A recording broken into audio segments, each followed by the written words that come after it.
আসসালামু আলাইকুম। আলু দিয়ে মুরগির মাংস। আলু দিয়ে মুরগির মাংস রান্নার একটি সহজ রেসিপি নিয়ে চলে আসলাম। প্রথমে কড়াইয়ে তেল গরম করে আলুগুলো দিয়ে দিচ্ছি। আলুগুলো তেলের মধ্যে লাল লাল করে ভেজে নেব। লবণ, হলুদ, গুঁড়ামরিচের গুঁড়া দিয়ে আলুগুলো ভালোভাবে তেলের মধ্যে ভেজে নেব। আলুটা যেন তেলের মধ্যেই সেদ্ধ হয়। ঢাকনি দিয়ে দিলাম, 15 মিনিট রেখে দিয়েছি। আলুটা সম্পূর্ণরূপে খুব সুন্দরভাবে সিদ্ধ হয়েছে। লাল লাল করে ভাজা শেষ, এখন আলুগুলো উঠিয়ে নিচ্ছি। এইভাবে আলু ভেজে নিলে আলুটা খেতে খুবই ভালো লাগে।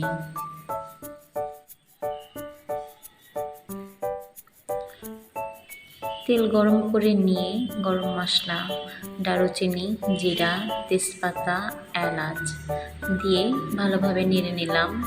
এর মধ্যে রসুন কোয়া দিয়ে দিলাম। রসুন কোয়া তেলের মধ্যে একটু ভেজে নিয়ে এর মধ্যে পেঁয়াজ কুচি দিয়ে দিলাম। পেঁয়াজটা তেলের মধ্যে ভালোভাবে লাল লাল করে ভেজে নেব। পেঁয়াজ ভাজা হয়ে এসেছে, এখন লবণ দিলাম। লবণ দিয়ে পেঁয়াজটা একটু ভালোভাবে মিশিয়ে নেব। হলুদ গুঁড়া, মরিচের গুঁড়া পরিমাণ মতো দিয়ে দেবেন। দিয়ে মশলাটা ভালোভাবে পেঁয়াজের সঙ্গে মিশিয়ে নিতে হবে। আদা থেতো করে দিয়েছি আমি। আদা অনেকে বাটা ব্যবহার করে, আমি থেতো করে দেই। ভালোভাবে মিশিয়ে নিয়ে একটু পানি দিয়ে মশলাটা কষিয়ে নেব। মশলাটা কষা হয়ে গেলে এর মধ্যে 2 চা চামচ টমেটো সস ব্যবহার করেছি। টমেটো সস দিলে কালারটাও সুন্দর হয়, টেস্টও অনেক সুন্দর হয়। আর একটু পানি দিয়ে মশলাটা ভালোভাবে কষিয়ে নিলাম। মুরগির মাংস দিয়ে দিচ্ছি।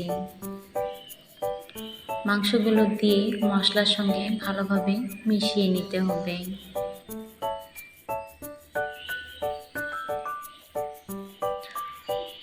ঢাকনি দিয়ে ঢেকে দিলাম সেদ্ধ হওয়ার জন্য। এখন ভালোভাবে মাংসটা কষিয়ে নিতে হবে। আমার চ্যানেলটি সাবস্ক্রাইব করে দিবেন প্লিজ। আমার চ্যানেলটি নতুন, আপনাদের উৎসাহ পেলে রান্নার প্রতি আগ্রহটা আমার বেড়ে যাবে।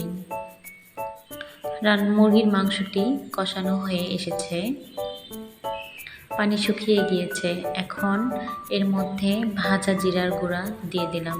ভাজা জিরার গুঁড়া দিলে মুরগির মাংস হোক বা গরুর মাংস, যে কোনো খাবারের স্বাদ বেড়ে যায়। এর মধ্যে এখন ভাজা আলুগুলো দিয়ে দিচ্ছি। ভাজা আলুগুলো দিয়ে একটু মিশিয়ে নিব মাংসের সঙ্গে। আলতোভাবে মিশাতে হবে, নইলে আলুগুলো ভেঙে যাবে। আলুটা পুরোপুরি সিদ্ধ হয়ে গেছে। এখন ঝোলের পানি দিয়ে দিলাম। ফুটিয়ে উঠেছে ঝোলটা। এখন এর মধ্যে কাঁচামরিচ দিয়ে দিলাম।